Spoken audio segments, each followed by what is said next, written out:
नमो बुद्धाय। मैं आज जीवन से संबंधित कुछ बात करना चाहता हूँ। जीवन के दो पक्ष होते हैं, एक सैद्धांतिक पक्ष और एक व्यवहारिक पक्ष।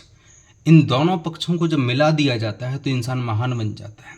सिद्धांत पक्ष वो होते हैं जो हम जीवन में किताबों में पढ़ते हैं, लोगों से सुनते हैं, दादा दादी से सुनते हैं, पिताजी से माताजी से सुनते हैं।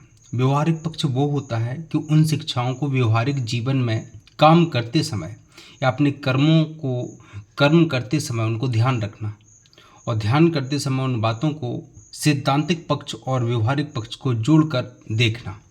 जब ऐसा होता है कि दोनों पक्ष एक हो जाते हैं तो इंसान महान बन जाता है। और इसी कड़ी में महान बने भगवान बुद्ध और महावीर स्वामी।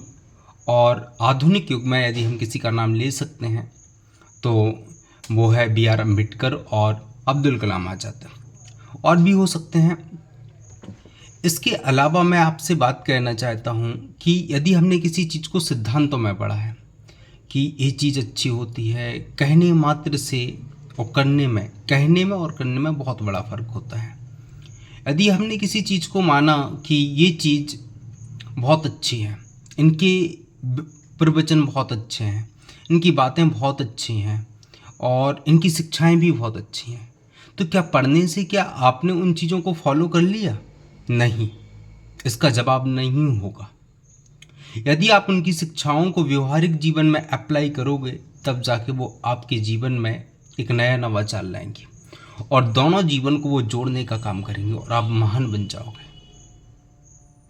जैसे कि बुद्ध ने 29 वर्ष की अवस्था में गृह त्याग किया था। इसके पहले उनका जीवन जो भी था वो सैद्धांतिक था, उनमें करुणा थी, लोगों के प्रति अच्छी सोच थी।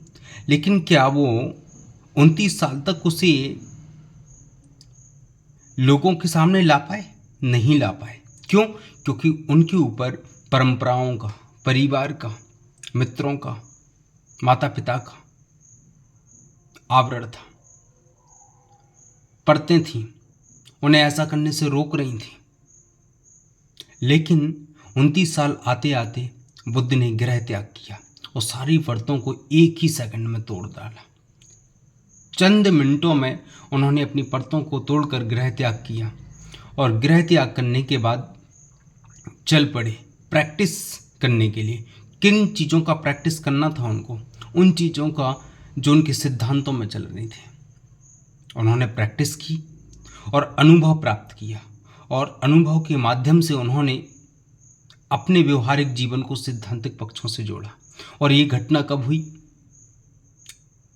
एक घटना हुई उनके गृह त्यागने के 6 साल बाद, अर्थात उन्होंने 35 वर्ष की आयु में अपने सैद्धांतिक पक्ष और व्यवहारिक पक्ष को एक जोड़ा और जोड़ने के बाद उन्होंने संबोधि प्राप्त की।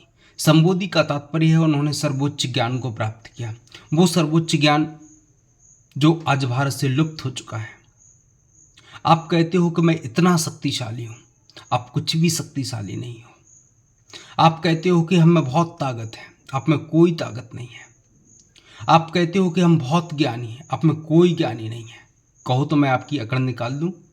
देख लीजिए, अपनी सांसों को 10 मिनट तक सांसों को आने दीजिए और जाने दीजिए, आने जाने दीजिए और अपने मन से कहो कि यहाँ पर जो जो छेद दिख रहे हैं नाकों के 2, यहाँ पर मन को बिठाओ और उस मन से कहो कि सांसों का आना और जाना, यानी आवागमन देखो सांसों का।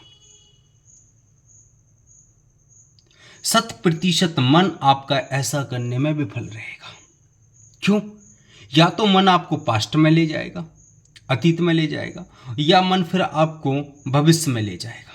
लेकिन मन आपके छेदों पर, इन छेदों पर रुकने वाला नहीं है। और आप अपने आप को महान कहते हो।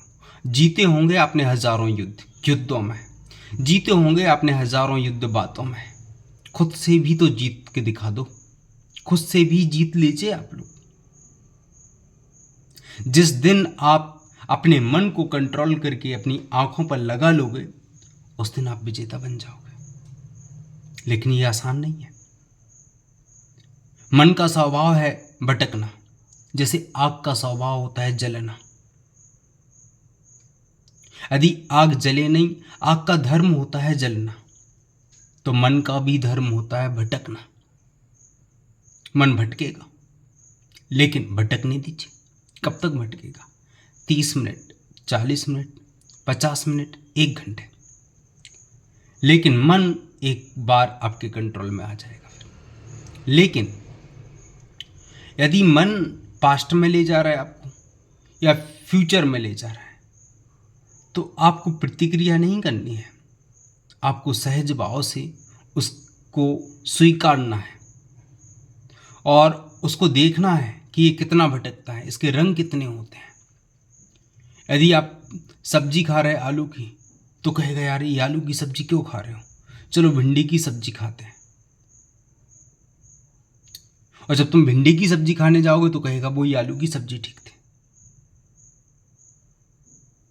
मन का क्या? मन तो आज यहाँ है तो कल कहीं और।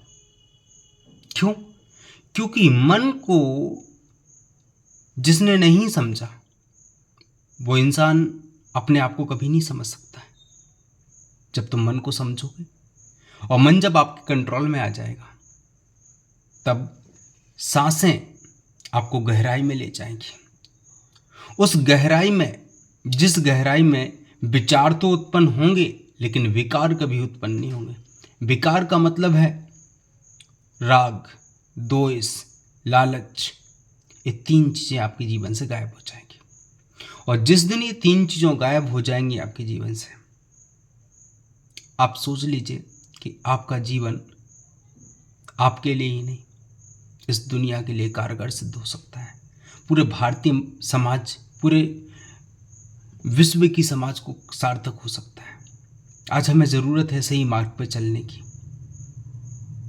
संघर्ष हो सकता है हमारे मार्ग पर, लेकिन संघर्ष से भटकना नहीं है, लेकिन वो संघर्ष जो सही सार्थक दिशा में हो। हम जो भी काम करें, जो भी पढ़ें, उसे व्यवहार में अप्लाई करें। यदि आप व्यवहार में अप्लाई नहीं कर रहे हो, तो याद रखिए मेरी बात, जीवन में आप सक्सेस कभी नहीं पा सकते हो। नमो बुद्धाय।